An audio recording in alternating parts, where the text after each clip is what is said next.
Plants vs. Zombies.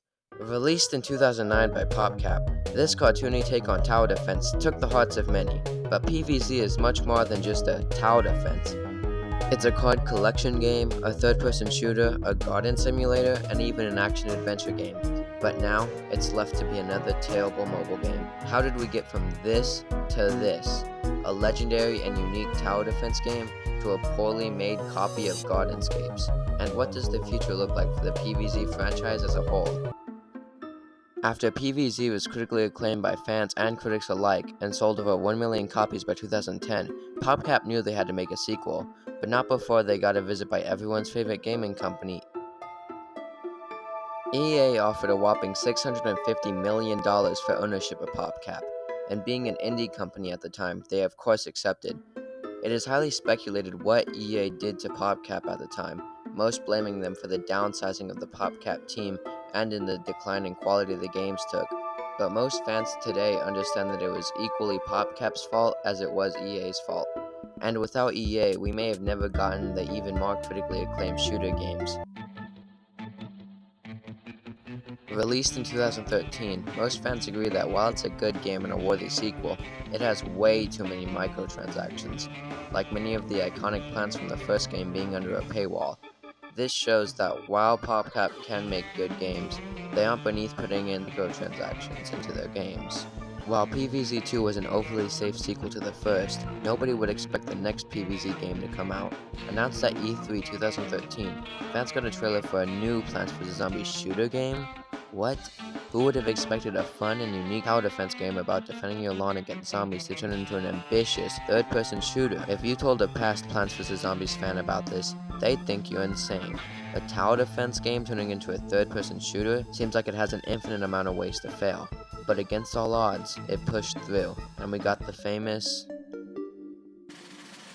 It can't be understated how much of a surprise this game was. This brought in the PvZ franchise into a whole new fanbase. You could pick up this game, never played PvZ 1 or 2, and still have a great time. It had fun controls, smooth gameplay, and most importantly of all, there were 8 characters to play as, 4 plants and 4 zombies, but each character had 7 variants. These 7 variants would alter gameplay, like having a different gun or being slower but having more health. This led to tons of replayability, because if you got bored with one variant, you could just move to a new variant, or even a new character with 7 new variants to play with. Garden Warfare showed a lot of promise. Don't get me wrong, it was a good game, but if it was fine-tuned enough, it could be a masterpiece. So, PopCap went back into the kitchen, and 3 years later, it was released.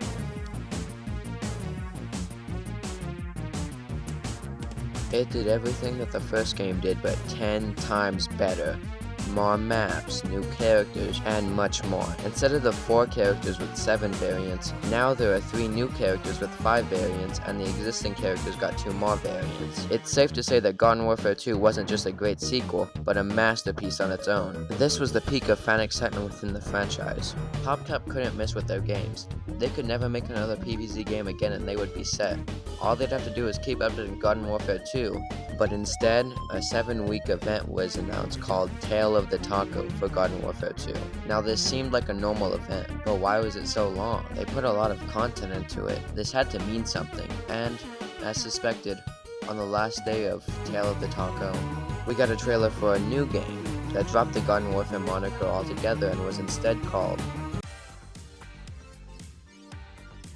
The trailer was good, showcasing the new characters, but something was missing. Variants. Yes. In an attempt to be different from the other games, BFN had removed the one thing that made the series different in the first place. Now, without variants, it was just another Overwatch clone. I don't think BFN was a bad game, but it marked a turning point for the franchise. Many fans were disappointed that PopCap were willing to make such fundamental changes just for the sake of it, but the worst part was that Garden Warfare 2 died so this game could live. Yes, Tale of the Taco was the last ever major game update to Garden Warfare 2. PopCap tried to salvage what they could with BFN, but just a year later, it was discontinued by PopCap, and all the potential content for it was scrapped. This game had lots of potential. It could have been a great game, but now it just remains as the catalyst of the Plants vs. Zombies downfall.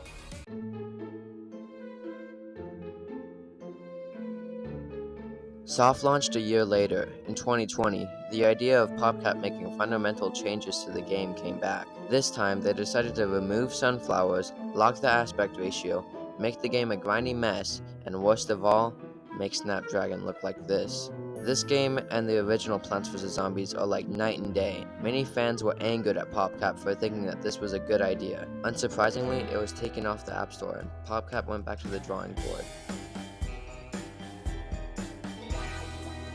About a year later, a new soft launch was released. This had many good changes, like finally being able to plant sunflowers again, and the return of a more cartoonish art style, but some equally bad changes, like the removal of being able to choose your plants, and the inspirations from Homescape-like games. While this was an improvement, it was still a far cry from the original games. A couple weeks ago, it was discovered that, for the time being, PvZ3 is most likely cancelled. All this has fans wondering.